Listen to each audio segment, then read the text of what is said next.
नमस्कार दोस्तों, हम फिर से लेकर आ चुके हैं आप लोगों के लिए शाम की सभी ताजा और बड़ी खबरें। फटाफट अंदाज में एक एक कर कर बताएंगे आपको आज देश और दुनिया से क्या बड़ी खबरें निकल कर सामने आ रही हैं।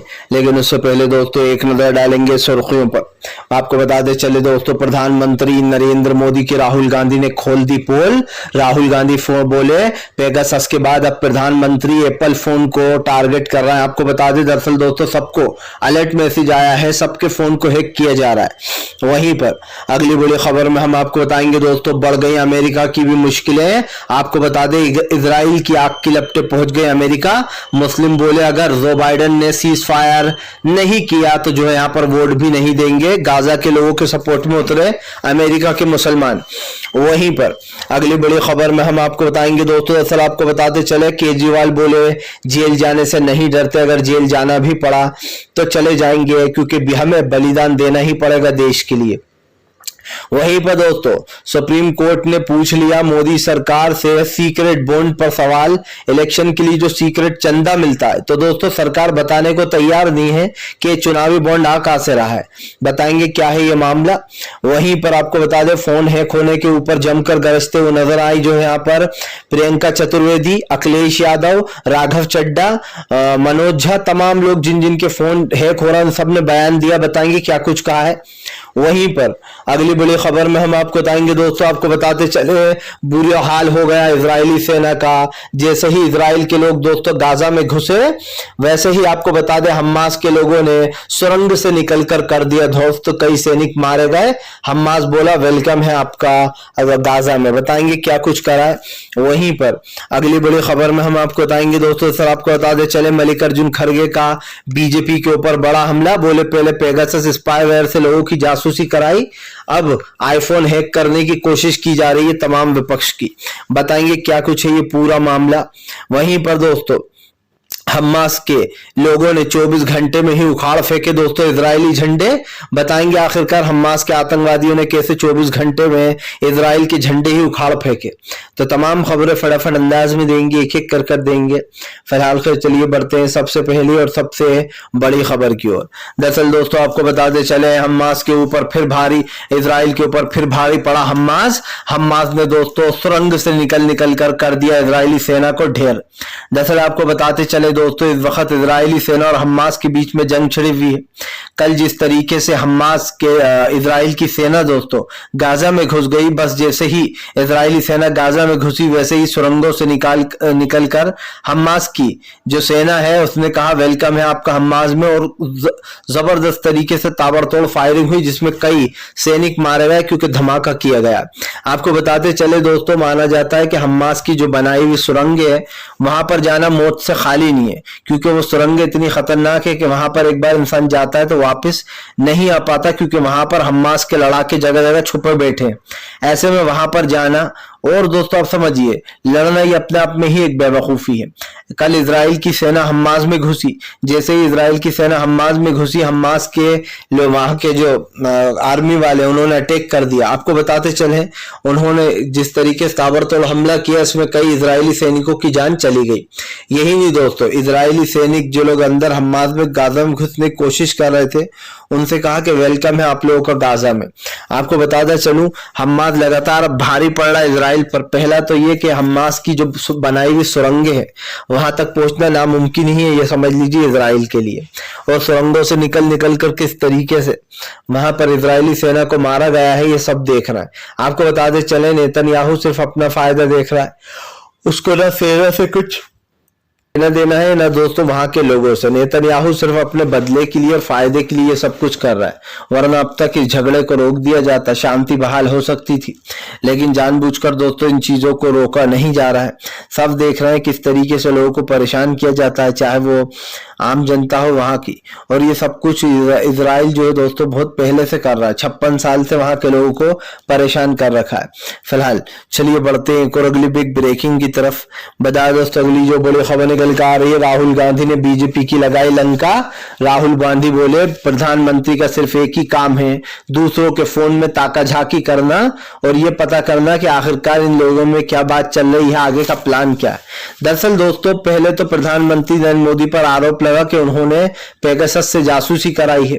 वो मामला अभी ठंडा भी नहीं हुआ था दोस्तों कि अब एप्पल जो आईफोन होता है दोस्तों, उसने अलर्ट नोटिस भेजा है बहुत सारे नेताओं को।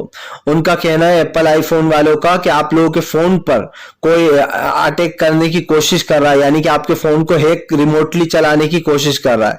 अगर आपका फोन हैक हो जाता है तो वो आपका कैमरा, माइक्रोफोन, इन तमाम चीजों को एक्सेस कर पाएगा। यानी कि फोन तो आपका होगा, लेकिन जो आपका फोन हैक कर रहा है वो एक्सेस कर पाएगा कि आप क्या बात कर रहा हो।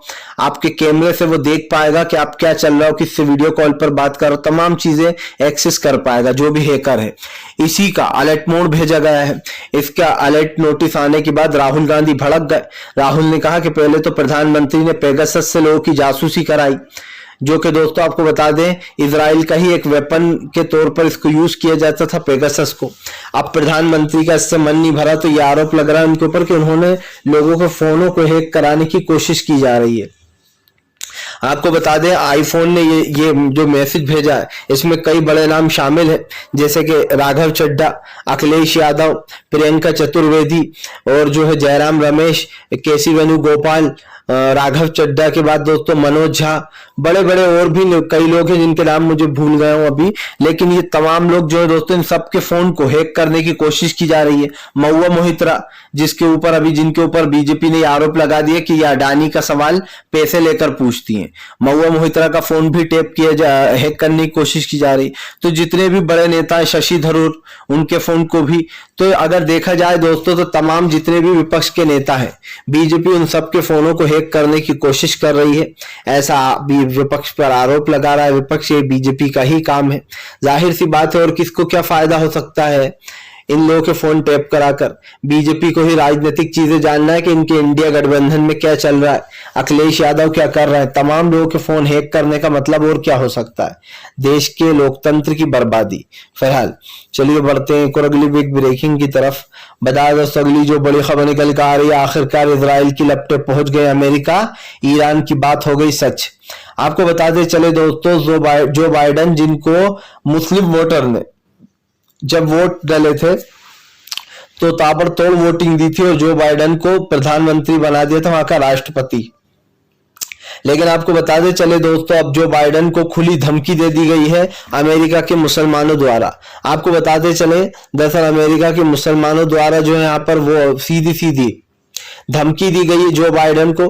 कहा गया है कि गाजा में फायर नहीं, जो है सीज फायर नहीं तो वोट नहीं। अब फिलिस्तीन की दोस्तों आपको बताते चले फिलिस्तीन ने लाल आंखें दिखाना शुरू कर दी है फिलिस्तीन के समर्थन में, अमेरिका मुसलमानों ने और खुद वहां के पार्टी के कार्यकर्ताओं ने। उन्होंने कहा कि फिलहाल अगर अमेरिका में अगले साल दोस्तों 2024 में वहां पर भी चुनाव होना है, राष्ट्रपति के चुनाव में चंदा देने के लिए दोस्तों, वोट देने के लिए उन्हें सीधी सी मांग ये रखी गई है कि गाजा में सीज फायर नहीं तो वोट नहीं देंगे और ना ही चुनावी चंदा जुटाएंगे। अब जो है जो बाइडेन की मुश्किलें बढ़ रही हैं। आपको याद होगा डोनाल्ड ट्रंप जब वहां का राष्ट्रपति था दोस्तों, तो लोगों ने जो बाइडेन को इसलिए चुना था कि बाइडेन अच्छा काम करेंगे और इसीलिए डोनाल्ड ट्रंप को बाहर कर दिया था राजनीति से। लेकिन आपको बताते चले जो बाइडेन ने भी आकर वही काम किया जो कभी वहां का डोनाल्ड ट्रंप कर रहे थे। सबसे बड़ी बात यह डोनाल्ड ट्रंप के जाने के बाद, जो बाइडेन के आने के बाद लोगों को उम्मीद थी कि अच्छा काम करेंगे और शुरू में इन्होंने मुस्लिमों के लिए कुछ अच्छे वो अनाउंसमेंट भी किए थे। लेकिन उसके बाद दोस्तों ये भी वही सब कुछ करने लग गया जो डोनाल्ड ट्रंप करता था। अगर देखा जाए तो दोस्तों मोदी सरकार से जो भी दोस्ती करता है वो उन्हीं के नक्शे कदम पर चलता है और जो बाइडेन भी मुझे लगता है कि प्रधानमंत्री नरेंद्र मोदी के ही नक्शे कदम पर दोस्ती कर चल रहा है। फिलहाल चलिए बढ़ते हैं एक और अगली बिग ब्रेकिंग की तरफ। बताया दोस्तों अगली जो बड़ी खबर निकल कर आ रही है, अखिलेश यादव का बीजेपी के ऊपर हमला। अखिलेश बोले बीजेपी देश के लोकतंत्र को खत्म करना चाहती है, वो लोगों के फोन में ताका झाकी करके पता करना चाहती है कि इनके क्या चल रहा है इनकी जिंदगी में और राजनीति में। आपको बता दें अखिलेश यादव ने कहा कि बड़े ही शर्म की बात है कि जो है एप्पल को अलर्ट नोटिस भेजना पड़ रहा है कि कोई हमारा फोन हैक कर रहा है। आपको बताते चले अखिलेश ने बीजेपी को घेरते हुए कहा कि बीजेपी का तो काम ही है, वो जानना चाहती है कि इन विपक्ष में क्या चल रहा है, क्या बातें हो रही हैं। दरअसल दोस्तों सब जानते हैं कि इंडिया गठबंधन बनने के बाद बीजेपी ने ईडी सीबीआई की कार्रवाई तेज कर दी। सबसे पहले जो है आम आदमी पार्टी के तमाम नेताओं को टारगेट किया गया। राहुल राहुल गांधी को ईडी का समन भेजा, सोनिया गांधी को भेजा, वाड्रा को भेजा और तमाम जितने भी विपक्ष के नेता सबको ईडी के सामने पेश होना पड़ रहा है। लेकिन सवाल सिर्फ इतना सा नहीं है दोस्तों, ईडी सीबीआई जिस तरीके के सवाल पूछती है सब जानते, किसी छुपा नहीं है। लेकिन कहीं ना कहीं एक चीज तो साफ हो जाती है दोस्तों कि फिलहाल इन्हें डराने और धमकाने की कोशिशें की जा रही हैं।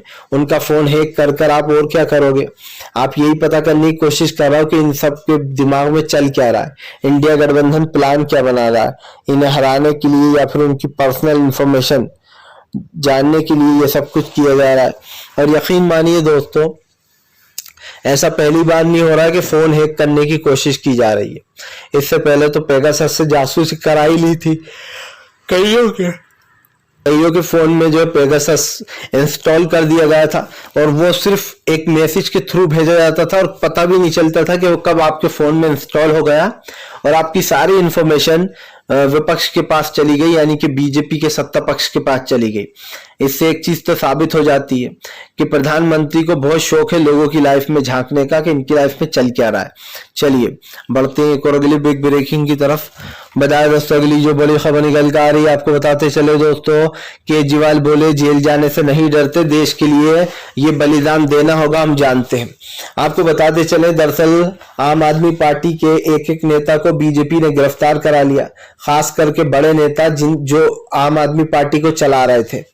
अब बस केजरीवाल ही एक बड़ा नाम, बाकी सिसोदिया और संजय सिंह ये तो जेल में जा ही चुके हैं।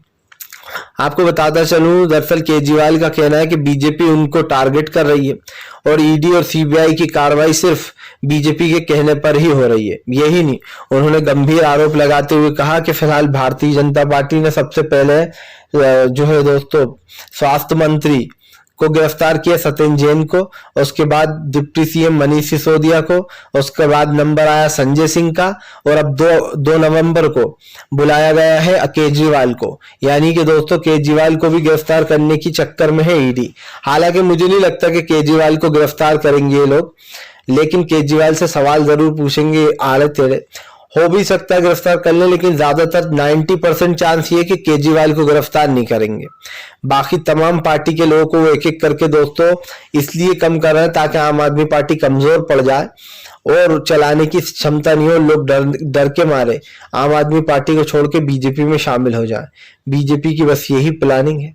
इससे साफ दिखाई दे रहा है कि फिलहाल भारतीय जनता पार्टी दोस्तों किस तरीके की चालबाजियां कर रही है। तो अब ये साफ हो चुका है कि इन तमाम चीजों को लेकर बीजेपी तो पहले से ही घिरी हुई है और आम आदमी पार्टी ने भी आरोप लगा ही दिया है कि फिलहाल इस सब के पीछे बीजेपी का ही हाथ है और कोई पार्टी हो नहीं सकती है फिलहाल। चलिए बढ़ते हैं और अगली बिग ब्रेकिंग की तरफ। बताया दोस्तों अगली जो बड़ी खबर निकल कर आ रही है, आपको बताते हैं प्रधानमंत्री नरेंद्र मोदी को मध्य प्रदेश में लगा बड़ा झटका, बीजेपी के तमाम बड़े दिग्गज नेताओं को उतारने के बाद। और दोस्तों बीजेपी ने जितने भी नेताओं को उतारा है, या फिर आपको बताते चले बीजेपी जो भी कर रही है उसके बावजूद भी दोस्तों वो वोट हार जाएगी चुनाव। इसका सबसे बड़ा रीजन क्या है दोस्तों, मध्य प्रदेश में आपने अपने कैंडिडेटों की जगह बड़े बड़े चेहरों को उतार दिया, चाहे वो कैलाश विजयवर्गीय हो या फिर दोस्तों दूसरे बड़े नेता हो, उन सबको टिकट दिया गया है। कृषि मंत्री नरेंद्र सिंह तोमर, बीजेपी को लगता है कि वो अपने बड़े नेताओं को टिकट देकर जीत जाएगी, लेकिन मध्य प्रदेश की हवा ही कुछ और है दोस्तों। मध्य प्रदेश में बीजेपी बहुत बुरी तरीके से चुनाव हार रही है और ये सर्वे बताता है कि बीजेपी खुद अपने सर्वे में भी हार गई, आरएसएस के सर्वे में बीजेपी ने दोस्तों परखच्चे उड़ गए। इसका सबसे बड़ा रीजन क्या है, आपने 15 साल तक मध्य प्रदेश पर राज किया शिवराज सिंह चौहान ने, उसके बाद जब कांग्रेस ने 15 साल बाद सरकार बनाई तो आपने उस सरकार को 1.5 साल के अंदर गिरा दिया। आपने फिर 3.5 साल राज किया, यानी कि कुल मिलाकर 18.5 साल से आप मध्य प्रदेश पर राज कर रहे हैं। अगर मध्य प्रदेश पर कर्जा देखा जाए तो मध्य प्रदेश पूरा कर्जे में डूबा हुआ है, क्योंकि आपकी रैलियों में करोड़ों रुपए खर्च होते हैं, आपके प्रचार में करोड़ों रुपए उठा दिए जाते हैं। इस वक्त अगर मध्य प्रदेश की आप हालत देखेंगे तो पूरा कर्जे में डूब चुका है। राज्य चलाने के लिए इतना कर्जा ले चुकी है राज्य सरकार जिसकी कोई हद नहीं है और जो मैं शायद आपको बता भी नहीं सकता हूं। दरअसल दोस्तों आपको बता दें, जब भी राज्य के लिए पैसा चाहिए होता है तो ये लोग कर्जा ले लेते हैं। माना जाता है कि शिवराज सिंह सरकार में सबसे ज्यादा कर्जा लिया गया है, जबकि अगर दिग्विजय सिंह की बात की जाए तो दिग्विजय सिंह के कार्यकाल में बताया जाता है कि सबसे कम कर्जा लिया गया था। लेकिन कर्जा लेने में शिवराज सिंह चौहान की सरकार सबसे आगे है, क्योंकि आपको बता दें चले बड़े बड़े बंगलों में रहते हैं जितने भी सांसद हैं, इनके ऊपर जितना भी खाना पीना खर्चा में पैसा खर्च होता है वो सब कुछ सरकार देती है। और यही नहीं, जितना भी जो भी उठता है वो सब कुछ सरकार की देन से ही, जो गाड़ियां चलती हैं, जो पेट्रोल डीजल उठता है वो तमाम खर्चा सरकार का ही होता है। सांसद अपनी जेब से तो देता नहीं है। यही कारण है जो मध्य प्रदेश कर्जे में डूबता चला जा रहा है। ऐसे में 18.5 साल राज्य करने के बाद भी अगर आप मध्य प्रदेश से ये कहते हो कि हम तो विकास के लिए महंगाई बढ़ा रहे हैं, तो महंगाई तो दिखती है लेकिन विकास नहीं दिखता है कि क्या हुआ है, क्योंकि वही सब कुछ दिखाई दे रहा है जो पहले था। दोस्तों इन 18.5 सालों में आपने क्या किया ये जनता जानने की कोशिश कर रही है। मुझे लगे तब तो मुझे इतनी नॉलेज भी नहीं होगी इन 18.5 साल में जब मैं राजनीति के बारे में कुछ बात कर पाऊं। अभी कुछ 2-4 साल पहले ही 2-3 साल पहले ही मैंने इस फील्ड में पैर रखा दोस्तों, लेकिन मैं पुरानी चीजें देखता रहता हूँ, इसलिए मुझे नॉलेज मिलती रहती है। मैं पता करता हूँ कि आखिरकार पहले क्या था। तो मैंने जब पहले का रिजल्ट उठाकर देखा तो शिवराज सिंह चौहान 15 साल तक यहाँ के मुख्यमंत्री रहे। कांग्रेस की सरकार बनी 15 साल बाद, आपने उसको 1.5 साल के अंदर गिरा दिया। बेशर्मी की बात यह है कि 1.5 साल के अंदर आप कांग्रेस से एक्सपेक्ट कर रहे हो कि उसने क्या किया मध्य प्रदेश के लिए, लेकिन आप अपने 18.5 साल को नहीं देख रहे हो कि आपने कैसे बर्बाद कर दिया मध्य प्रदेश को भी, यहाँ की जनता को भी। और दोस्तों डेमोक्रेसी तो ऑलरेडी आपको पता ही है, जो पहले अखबार लिखा करते थे आज उसका उल्टा लिखते हैं। जितने भी अखबार हैं इस देश के नंबर 1 वो तमाम जो है मोदी सरकार की चापलूसी करते हैं, सरकार की चरण वंदना में लगे रहते हैं। बस यही काम रहेगा तो अखबार और मीडिया का। सिर्फ सोशल मीडिया ही एक ऐसा प्लेटफॉर्म बचा है जो आपको सच्चाई बताता है। हमारी कोशिश ये रहती है कि जो मेन स्ट्रीम मीडिया आप तक नहीं पहुंचाता वो खबरें हम आप तक बताते हैं। और सिंपल सी बात यह है कि आज दोस्तों सोशल मीडिया की ज्यादा पावर है according to mainstream media. फिलहाल चलिए बढ़ते हैं एक और अगली बिग ब्रेकिंग की तरफ। बता दो अगली जो बड़ी खबर निकल कर आ रही है, फिलिस्तीन के समर्थन में उतर गया इजरायली भी, अकेला पड़ा नेतन्याहू। आपको बता दे चले दोस्तों इजराइल के ऊपर खुद इजराइल के लोग ही भारी पड़ रहा है। नेतन्याहू ने कभी नहीं सोचा था कि फिलहाल ये राजनीति उसके ऊपर इतनी भारी पड़ जाएगी। आपको बता दे लगातार जिस तरीके से फिलिस्तीनियों को मारा जा रहा है, उनके ऊपर हमले हो रहे थे, अब इसको लेकर इजराइल के लोगों ने ही उन पर आरोप लगा दिया। इजराइल के लोगों ने नेतन्याहू को घेरते हुए कहा कि नेतन्याहू सिर्फ राजनीति कर रहा है और कुछ नहीं कर रहा है।